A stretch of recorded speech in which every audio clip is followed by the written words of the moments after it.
Assalamualaikum warahmatullahi wabarakatuh. Salam sejahtera, shalom. Selamat pagi Bapak Ibu sekalian yang saya hormati, khususnya Bapak Harli Oyong selaku pembina YMN, Bapak Teddy Suryanto, Bapak Thomas Athanasius, Bapak Emmanuel Ernawan, Bapak Heru Saksono, Bapak Widi Kastawan, Bapak Sigit Suryanto, Bapak Nino Lesono beserta seluruh sivitas Akademi UMN yang hadir pada hari ini, juga adik-adikku sekalian yang saya banggakan. Pertama-tama saya mengucapkan selamat.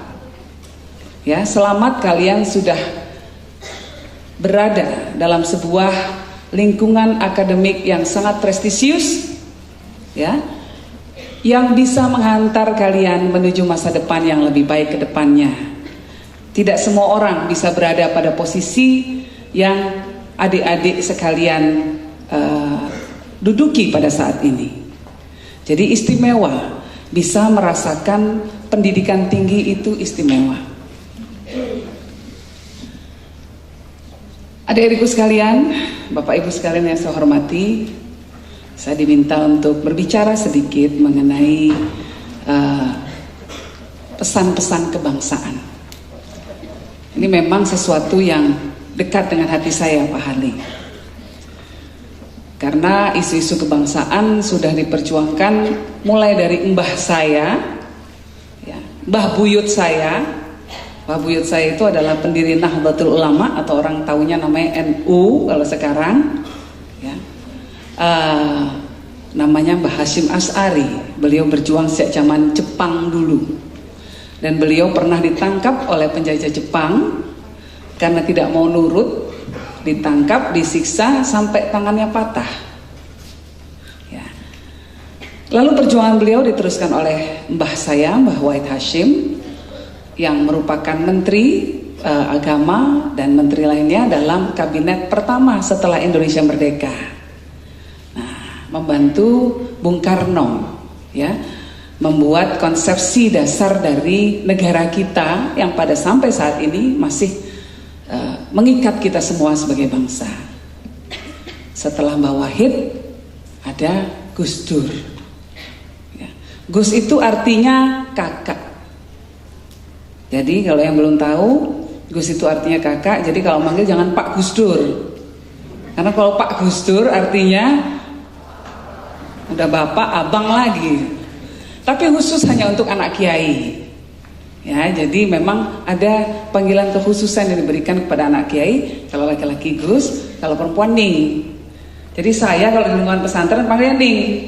Kalau kalian kebetulan mendengar adik-adikku, bukan karena saya ganti nama ya, karena memang panggilan khasnya di lingkungan pesantren seperti itu. Jadi ini semua soal kebangsaan sudah sesuatu yang mendarah daging dalam diri kami. Namun ini juga bagi saya adalah eksplorasi pribadi persoalan kebangsaan, apalagi setelah saya banyak melakukan traveling ke banyak negara.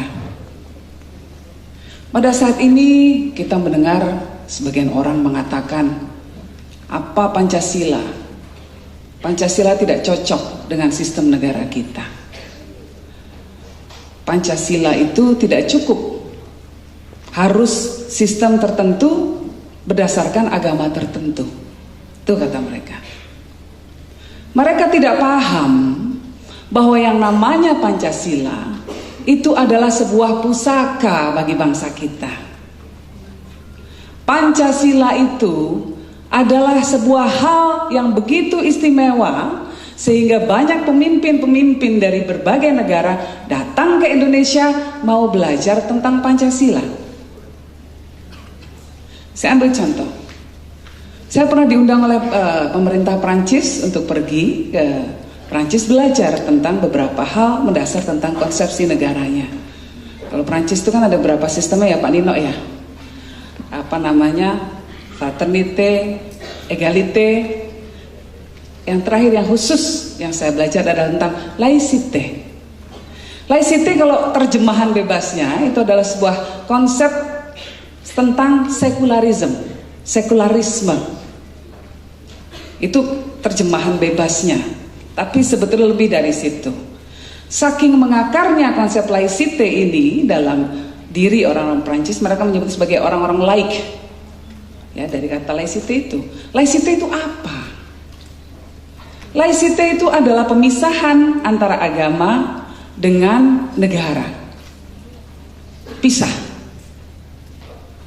Dan agama tidak boleh diekspresikan dalam ruang publik sama sekali.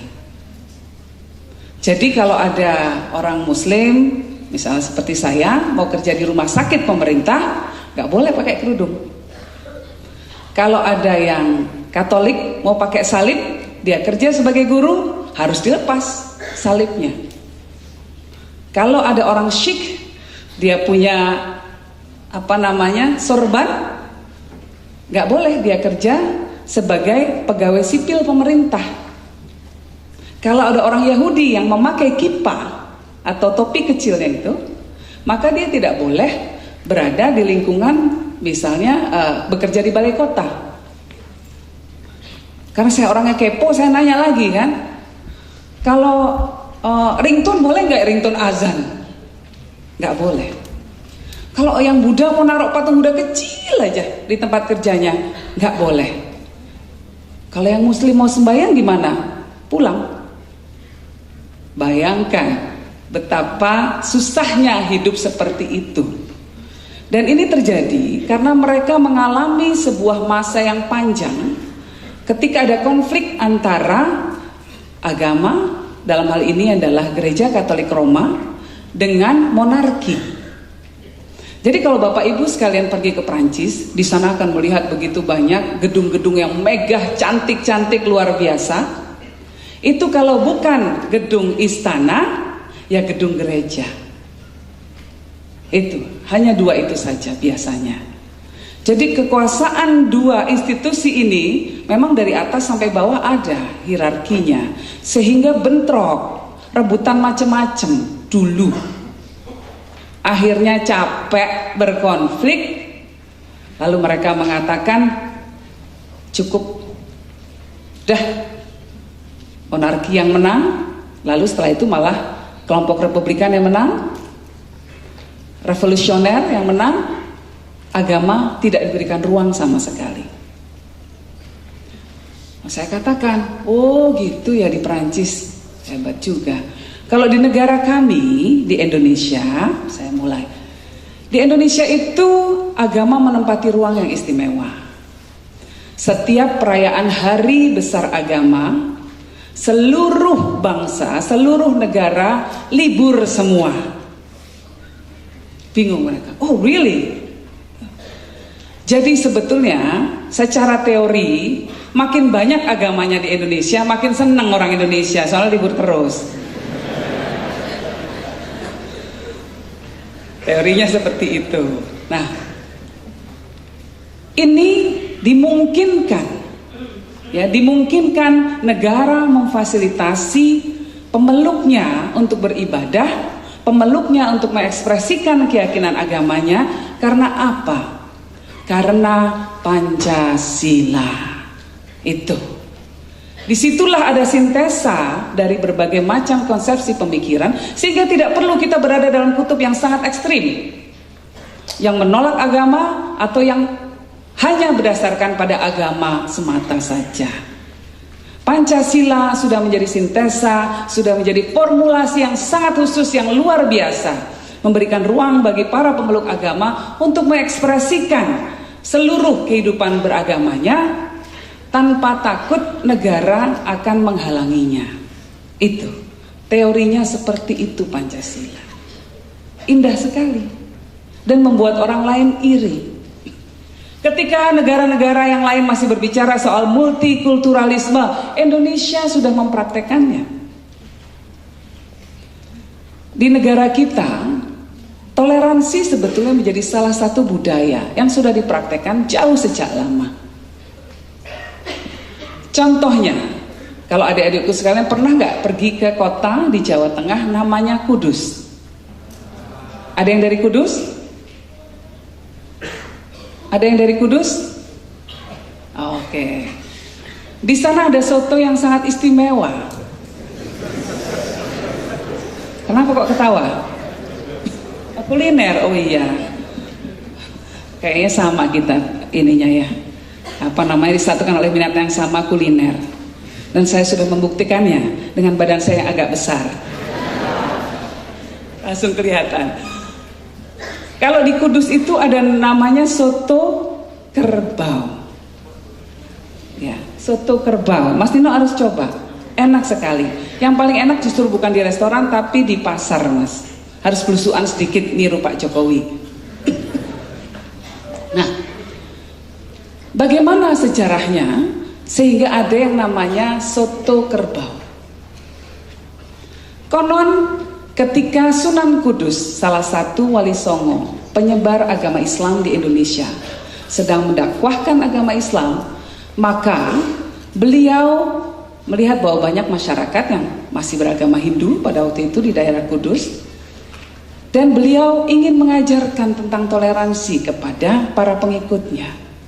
Beliau memberikan perintah kepada para pengikutnya untuk tidak menyembelih sapi sebagai bentuk penghormatan terhadap para pemeluk agama Hindu. Akhirnya pengikutnya jadi kreatif. Pengikutnya kreatif, yang disembelih adalah kerbau. Ya sama-sama tinggi proteinnya sih, nggak apa-apa. Nah, terciptalah yang namanya soto kerbau.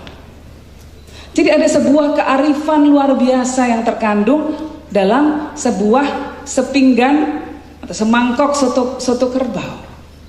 Jadi kalau kita besok-besok nih mencicipi kuliner, kalau bisa diusahakan cari sejarahnya. Jangan-jangan ada sesuatu yang membuat ini tercipta.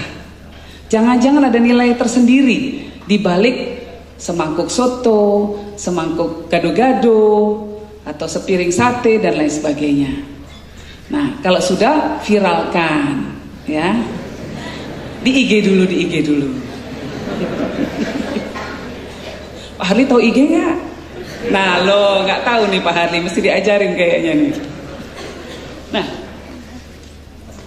adik-adikku sekalian, saya ingin berbicara juga selain soal Pancasila tentang watak dasar orang Indonesia. Saya ingin bertanya, apakah adik-adik sekalian merasa sebagai orang yang hipokrit atau munafik? Merasa nggak? Merasa nggak? Iya atau tidak? Iya, oh jujur sekali. Merasa sebagai orang yang tidak bertanggung jawab? Tidak? Iya apa tidak? Oh, lebih banyak yang bilang tidak. Merasa sebagai orang yang berjiwa feodal? Iya apa tidak? Ada yang bilang iya, ada yang bilang enggak. Feodal apa sih? Jangan-jangan nggak ngerti juga. Ngerti lah ya? Enggak. Wah, PR-nya banyak ini Mas Dino kayaknya ini. Berjiwa feodal itu melihat orang dari hierarki sosial ekonominya, sosialnya terutama. Kalau anak pembesar, anak pejabat, atau pejabatnya itu dihormati sekali. Tapi kalau orang kebanyakan pengemis dan lain sebagainya, nggak dianggap sama dia, itu namanya jiwanya feodal. Zaman dulu bangsawan dan lain sebagainya itu dijunjung tinggi, tapi begitu tetangganya yang susah dilirik juga enggak. Nah, itu jiwanya feodal. Kira-kira gitu enggak? Jadi kalau nyari mantu, wah ini anaknya siapa dulu nih, bibitnya penting banget. Nah, itu ada sedikit feodalnya. Nah, apakah adik-adik juga merasa bahwa adik-adik berwatak lemah? Ngerasa nggak? Enggak. Ya kalau nggak berwatak lemah bilang enggak, gitu dong. Bisa bilang, ya gitu. Baru saya percaya. Kalau saya tanya berwatak lemah, enggak. Lemes banget sih. Udah sarapan belum? Masya Allah. Udah gitu terlalu sekali ya, saya dari tadi ngomongin soto kerbau, padahal belum pada makan. Aduh, maaf ya saya menyiksa kalian. Ya biar nggak pada ngantuk deh, bayangin dulu soto kerbaunya. Nah, karakter-karakter yang saya katakan tadi adalah karakter yang digambarkan oleh Mokhtar Lubis sebagai watak dasar orang Indonesia dalam pidato kebudayaan yang dibuat oleh beliau beberapa puluh tahun yang lalu. Beliau saking judeknya mengamati orang-orang Indonesia, membuat beberapa karakter dan beberapa hal seperti itu. Bener gak sih? Kadang-kadang kita lihat, jangan-jangan bener gak bertanggung jawab. Kalau ada ditanya, ini udah selesai belum? Enggak, belum. Soalnya selalu ada excuse. Ya, soalnya bos saya yang nyuruh begini. Bapak kenapa korupsi? Disuruh atasan. Lah kok ikut menikmati, Pak? Semua ada excuse, melempar tanggung jawab. Kenapa ini nggak selesai ini? Karena dari kementerian lain begini. Aduh. Tidak solution oriented, tidak mencari solusi, tapi justru nyalain orang lain. Bener nggak sih? Enggak. Oke. Benar atau tidaknya? Kalau menurut saya itu masa lalu. Itu masa lalu dan tidak boleh menjadi watak-watak yang mendefinisikan orang Indonesia. Namun untuk menjadi masa depan yang lebih gemilang, maka kita harus mendefinisikan dulu watak kita seperti apa. Secara sadar. Sehingga menjadi sebuah nilai yang terinternalisasi dan kemudian menjadi tujuan kita ketika berinteraksi dengan masyarakat. Karena itu saya mau bertanya, menurut adik-adik, saya boleh ya ini agak sedikit interaktif ya. Saya mau tanya, nilai apa yang seharusnya menjadi nilai bangsa kita? Coba dari sebelah sana, paling ujung, baris paling kanan, yang katanya wataknya kuat. Nilai apa yang seharusnya menjadi watak orang Indonesia? Saya mulai dulu ya. Saya tadi sudah mengatakan orang Indonesia adalah orang yang toleran. Setuju apa enggak? Setuju.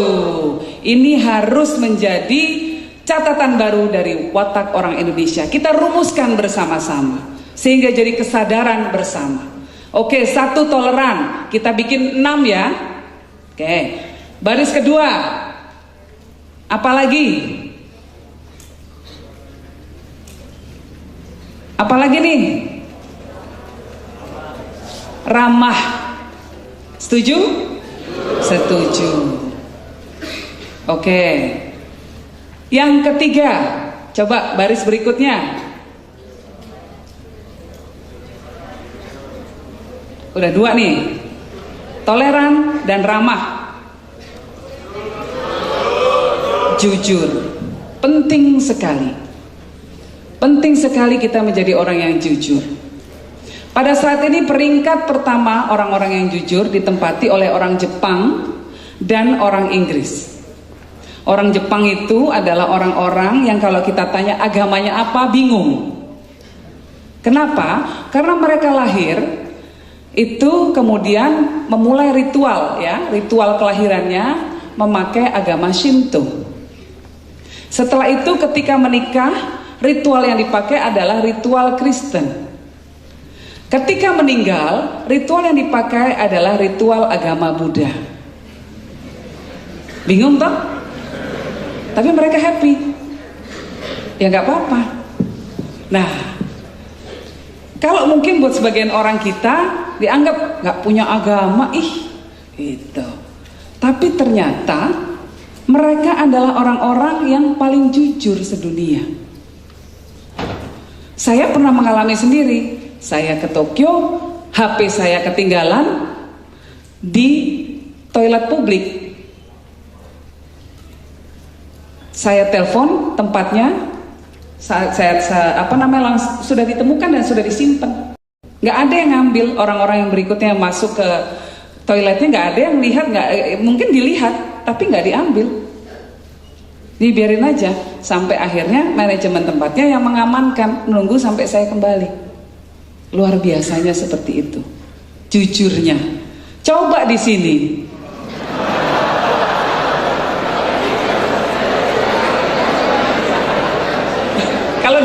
Tapi saya yakin kalau di kampus UMN sama seperti di Jepang.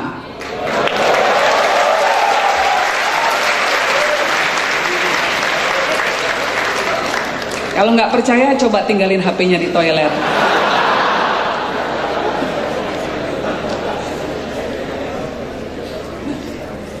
Tadi kita sudah dapat 2 watak.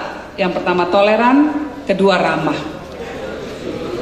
Ketiga jujur, maaf ya, 3 jujur. Nah, saya ingin menambahi bahwa orang Indonesia adalah pekerja keras.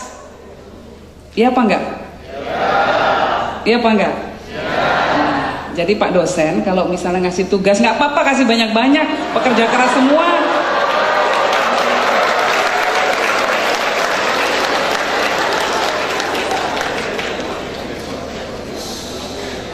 Orang Indonesia juga adalah orang yang suka menolong, bener nggak? Benar, benar. Kalau kita punya hajatan di kampung, kalau di negara lain harus nyewa IO. Kalau di sini tangganya ada yang bawa beras 1 liter, tetangga lainnya bawa minyak. Ini di kampung ya. Mungkin di kota tidak seperti ini. Di kota bawanya apa? Bakmi, bawanya donat, tapi ada rasa saling bersukacita, ada beban yang ditanggung bersama. Itu cirinya orang Indonesia, suka menolong. Makanya bule-bule kadang-kadang suka bingung kalau datang ke sini, terus kemudian mau numpang nginep, ya silakan, sangat terbuka, sangat terbuka. Namun di sisi lain harus hati-hati keterbukaan ini juga. Jangan orang-orang yang sebetulnya punya niat-niat tidak baik kita sambut dengan tangan terbuka, mendekati anak-anak kita, mendekati keluarga kita, dan kemudian kita malah terikut dengan ajaran-ajaran mereka. Jadi tetap harus waspada. Terbuka boleh, ramah boleh, tetapi agak-agak pinter juga, difilter yang masuk semua, termasuk informasi. Jangan informasi yang hoax ditelan mentah-mentah, di forward lagi, diteruskan lagi, jadi viral deh. Pernah nggak melakukan itu? Udah terlanjur forward ke orang lain, tahu-tahu baru kemudian belakangan tahu bahwa itu ternyata hoax. Pernah nggak? Pernah nggak? Ada yang bilang pernah, ada yang bilang enggak. Nggak apa-apa, yang namanya jujur. Udah bagus. Nah, yang terakhir dan menurut saya ini sangat penting, ya. Tentunya ini belum akhir dari watak orang Indonesia, tapi karena kita tadi mengatakan hanya 6 saja yang akan kita formulasikan hari ini, sudah 5. Coba lagi mulai dari sana. Nomor 1 apa? Toleransi. Yang kedua? Ramah. Yang ketiga?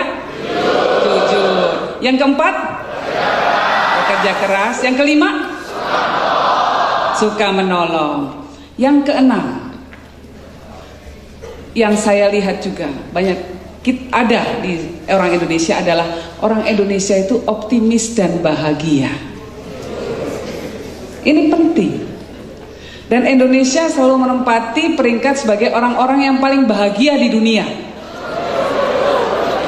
Walaupun duitnya udah nggak ada, kantongnya udah kempes, tetap happy. Happy coy katanya. Hah? Utangnya numpuk, ya happy masih. Kecelakaan kakinya buntung, syukur alhamdulillah hanya kakinya. Bahagia nggak itu? Optimis nggak? Mungkin dianggap sepele optimisme itu. Tidak. Optimisme itu punya peran besar dalam membentuk masyarakat. Optimisme itu adalah energi yang akan membuat kreativitas mengalir, yang akan membuat kita terus bergerak maju, yang membuat kita yakin akan masa depan kita. Ketika orang pesimis, efeknya kemana-mana. depresi, stres dan lain sebagainya. Nah, kalau di Jepang lagi ya, efeknya bisa nasional. Apa yang terjadi di sana? Ketika orang pesimis dan tidak melihat masa depannya adalah masa depan yang baik, dia tidak belanja. Ketika dia tidak belanja, terjadi deflasi. Dia merasa bahwa nanti aja, saya keep aja. Dia pesimis, ekonominya akan membaik. Dia tidak yakin bahwa akan ada perbaikan ke depan. Jadi diam. Ketika orang tidak belanja, roda ekonomi berhenti. Spending berhenti, sudah, roda ekonomi jadi stagnan. Itu gara-gara pesimisme. Jadi optimisme ini luar biasa efeknya kepada kesejahteraan dari bangsa kita. Jadi kalau orang Indonesia optimis, gimana caranya pemerintah ini harus membuat orang Indonesia tetap happy terus. Ya karena kalau happy ya itu jadi spending. Begitu pesimis, uang dikit, uang tidak dibelanjakan. Jadi efeknya luar biasa. Watak terakhir yaitu orang yang optimis dan bahagia. Nah, ketika kita sudah memformulasikan watak kita, maka ini adalah langkah awal bagi kita untuk melangkah ke depan berdasarkan watak yang sudah kita sepakati. Kalau kita tidak sepakati itu,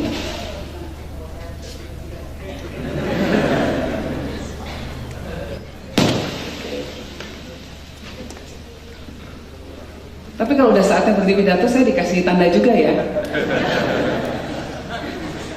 Soalnya kadang-kadang ini kelewatan.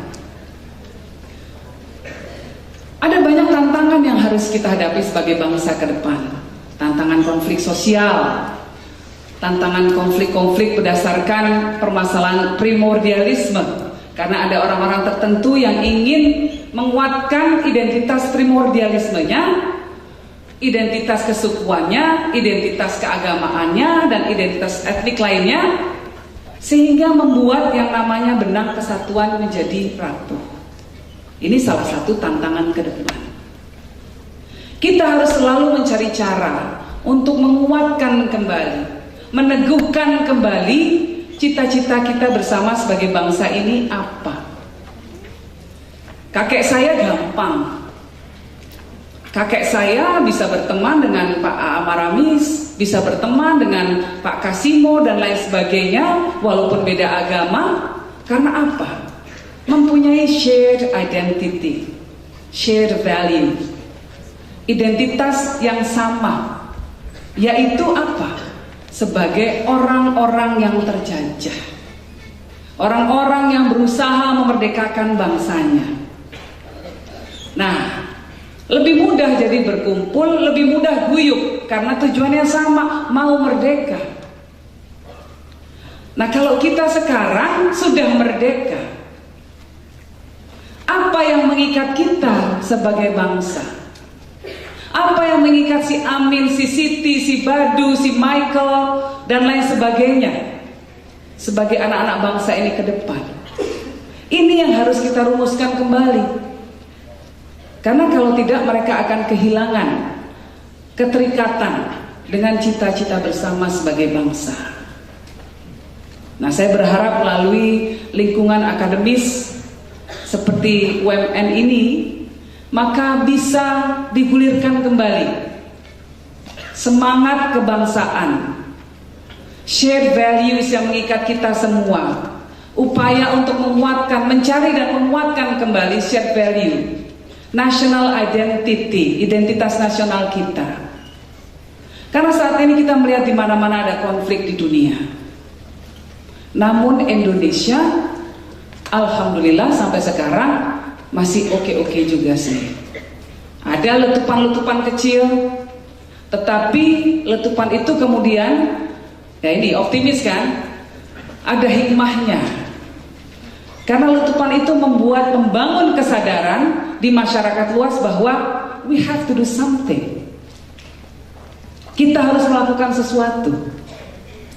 Tidak bisa diam. Jadi yang namanya ketika ada konflik, ketika ada letupan kecil, Kita atasi, tapi jangan membuat kita muram dan pesimis. Kita jadikan itu sebagai sebuah bahan pelajaran. Tantangan ke depan besar, tapi saya percaya anak-anak muda Indonesia punya jawabannya. Anak-anak muda Indonesia ini ada satu watak yang juga digambarkan oleh Mukhtar Lubis, ya. Yang lain tadi negatif, ada satu yang positif, yaitu orang Indonesia itu adalah orang yang kreatif. Di sini apa saja di Jakarta lah, orang susah kelaparan. Kenapa?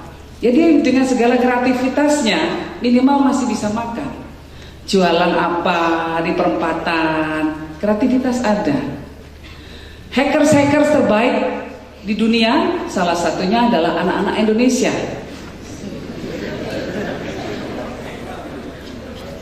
Ada orang menganggap hackers musuh.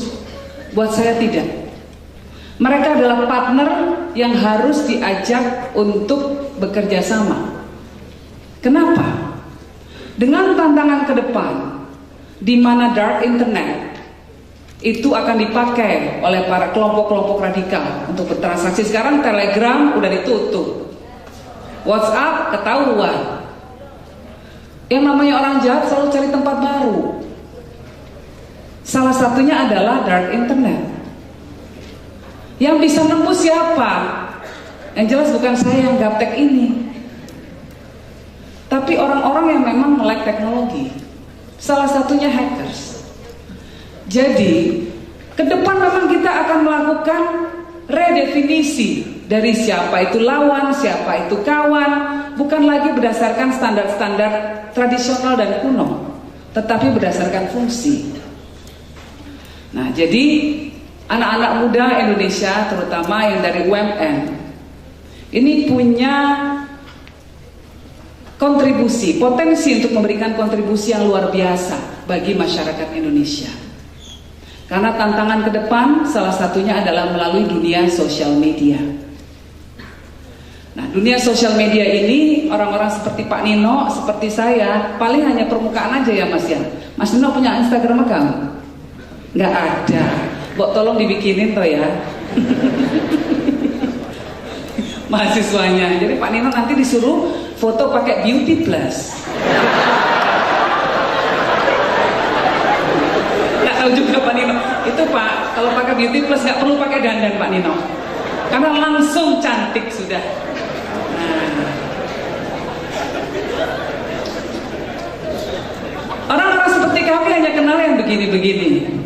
Tetapi apa yang membuat internet ini bergerak? Hackers-hackers dan anak-anak muda yang tahu. Nah, saya akan kembali kepada topik utama tadi, soal kebangsaan, soal pluralisme, soal pluralitas. Pluralisme adalah God's given rights. Ya. Pluralisme adalah sesuatu yang istimewa, yang menjadi anugerah bagi umat manusia. Kebinekaan itu fitrah dari manusia. Saya mau ambil contoh. Tahukah adik-adik, siapa yang pertama meluncurkan manusia ke luar angkasa? Negara mana? Dari mana? Ayo. Ayo. Iya betul. Dulu namanya belum Rusia, Uni Soviet. Lumayan pelajaran sejarahnya ya, ada yang lulus. Uni Soviet. Baru setelah itu NASA belum punya teknologinya. NASA belum tahu teknologinya, kemudian mereka geger, nggak terima kalau dikalahkan oleh Uni Soviet. Memasukkan uang begitu banyak untuk research, gimana caranya supaya bisa ngirim orang juga. Akhirnya pertama kali mengirim ke bulan dengan selamat. Didampingi orang Jawa itu dengan selamat katanya. Sedang mendarat di bulan dengan selamat gitu kan. Oh, Mas Selamat ikut. Garing ya. Maaf ya. Nah,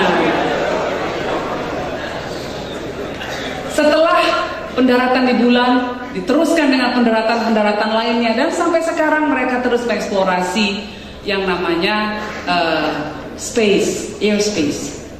Tahun lalu saya mendapatkan kehormatan luar biasa menghadiri sebuah malam penghargaan untuk orang-orang yang berjasa dalam bidang pengembangan airspace. Salah satunya adalah bos Amazon yang sekarang. Siapa namanya? Kok lupa aku. Oh iya, saya narsis juga foto sama dia, kok lupa namanya.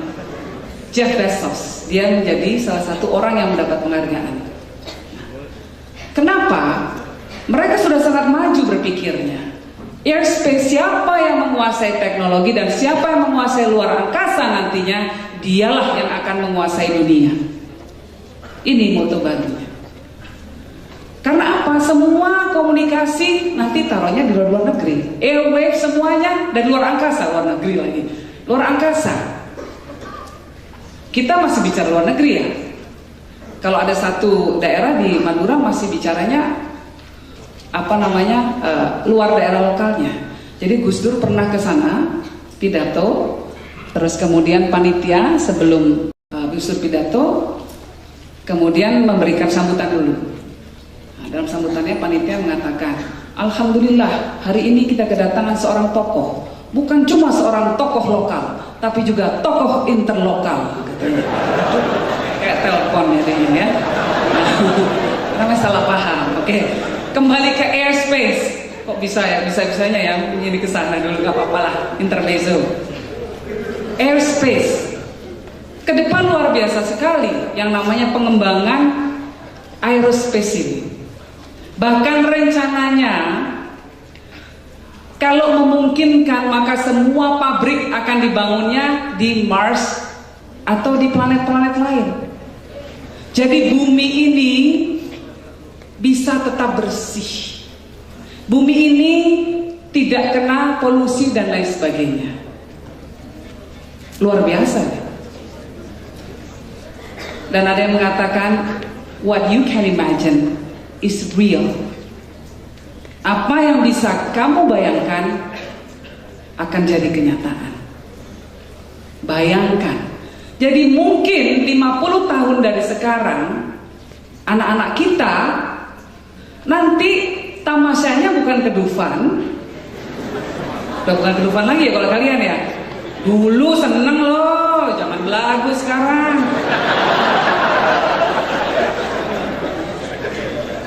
Tamasyanya bukan ke Monas, tambahin lagi. Sekarang udah keren loh Monas, ya kan?